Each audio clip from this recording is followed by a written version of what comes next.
This is the Just Live podcast with Dan and Suzie Potter, episode 58. Do you have a culture of life? Do you know that your intentional choices creates a culture that affects everything? We begin in 22 seconds. Live life, see the good days in it, just live. Live life, see the good days, see the good days. Follow your potential and live life, see the good days in it. Thrive. Your life is a remarkable story and adventure that only you can create. We exist to motivate and equip you to live fully alive. Today in this Just Live podcast, we're talking about your culture, how you intentionally create and understand and communicate the culture that you're creating because it makes a difference for everything. My name is Dan. My name is Suzie. Together we are Doozy. We recently came back from our camp MTO, which stands for My Thrive Orbit. It's our third culture kid camp, and it was our 31st year to do this camp every summer. We had it in Belgium, and normally we have about 100 teenagers come, and this year there were over 140. Now, we have a culture at MTO, and people who go to MTO, they understand that culture. We have a life code at MTO, LIFE, which means we love, we influence, we follow, and we express. Everything that goes on at MTO centers around that life code. That's it's our the center culture. of our culture. Yeah. That's right. So it is a third culture kids camp, and as Dan was saying, normally we have about 100 at the camp, and we had almost half again. And we had to be very intentional and think about our culture. What do we stand for? What's important for us? What are the values? What are the things that are okay? And what are the things that are not okay for us as a group? And because there was 50% more than we usually had, with our leaders called the Eagles, we had to be very intentional about explaining. We do this because this is what we're doing and here's why. And that was part of helping explain and helping to keep our culture going. And one thing you need to understand about culture is something you create. Now you may be thinking, culture, I am an American or I am Swiss, so that is my culture. Culture is far more than that. When you walk into somebody's house, you go visit their family, immediately you realize something's different here. There's something unique about these people. Maybe in their house they take off their shoes, or maybe they don't. Ooh. Some things happen. Maybe they pray before the meal. Maybe the dad always prays. Every single family has a culture that they've created. One thing about the culture of Dan's family that was very new to me, I come from a large family, wonderful family. We always had food and shared food on the table, but the food was there and we just began to pass it. A culture of Dan's family, especially his mom, there's a lot of food on the table, but there's always an explanation. Here's this, what it is. That's part of their culture. And at first I thought, well, it's kind of obvious to me. I can see that that's corn and that's this and that, but it's part of their culture to explain what is presented. We recently had somebody over at our house for a meal, and Dan went into his family culture and he explained all the dishes and what we were going to be offering after we had our prayer time. And he explained it and I was like, yeah, that comes from his culture. Did I really do that? Yes, sometimes we don't even realize that what we're doing is really part of our culture. Many times it's somebody outside of our dynamics, our friend group, our family. It might be a church group of friends. It might be a work group. It might be our MTO camp. Usually people who come in new and look at it are the best people to help you understand if you're not doing something intentionally, but they can help you identify things that are part of your culture. When we lived in Austria, we had to look around and think, okay, what do the Austrians do? When we lived in Poland, very different than Austria. When we lived around South America, very different than other places. If you're going to a meal, it's an event. It's going to last a very long time. And it's going to be very relational. Intentionality is what you have to do when you build a culture of life, because you have to think about what are your values. I know What's families. important to you? Yeah. I know families that they never eat together. Their food, we've had some friends come from overseas, spend some time with some Americans, and they say, do all Americans always eat their meal in front of the TV?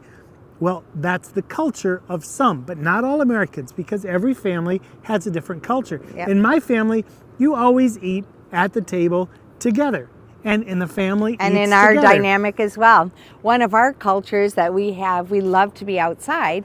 So if it's a nice day, if it's not raining and it's a really gorgeous day, there's a few options, and we have 3 environments outside of our little home and our little plot of grass. We've got one in the front, one in the side, and one in the back, that we go and eat outside whenever we possibly can. We love to be in nature, we love to be outdoors, and we love to be sharing food and a meal together. That's part of our family culture that we just keep going. So we want to speak to you, whether you're a parent, whether you're just a couple, whether you're single, whether you're a teenager, you are creating culture.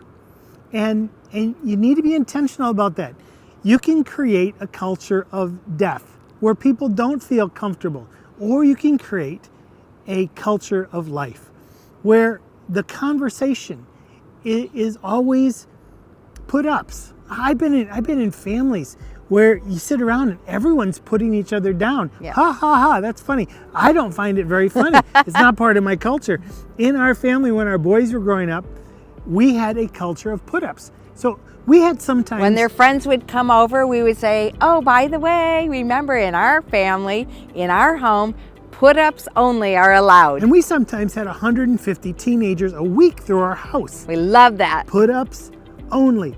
And there were some kids that came simply because they knew if they were in our house, it was a culture of life, and they would leave encouraged. Is that what you're creating? We hope it is. We hope you're creating around you, in your family, in your workplace, in the clubs you're part of, a culture of life. So how do you think about culture? There's a few things that you can do. Sometimes you have a culture which might be regular things that happen that are important to you as an individual or of you as a group, and you might know them and you are intentional about it, like put-ups, like inclusion, like life, like leading and following and everybody having parts in the conversation, and you can't just be an observer, you get to be a participant. These are some of the values, and this is part of the culture that is part of our MTO culture and our group culture. I think it's our family culture as well. We love people to express and to share their opinions because we learn from that. So that's part of our culture that we have. And so when you're thinking about your culture, you might have some specific things like that you know are important to you, that you value, and you want to make those known. If that's something that you're already intentional about, you want to do it, then express that with your people, your people that you're hanging out with, in your friendships.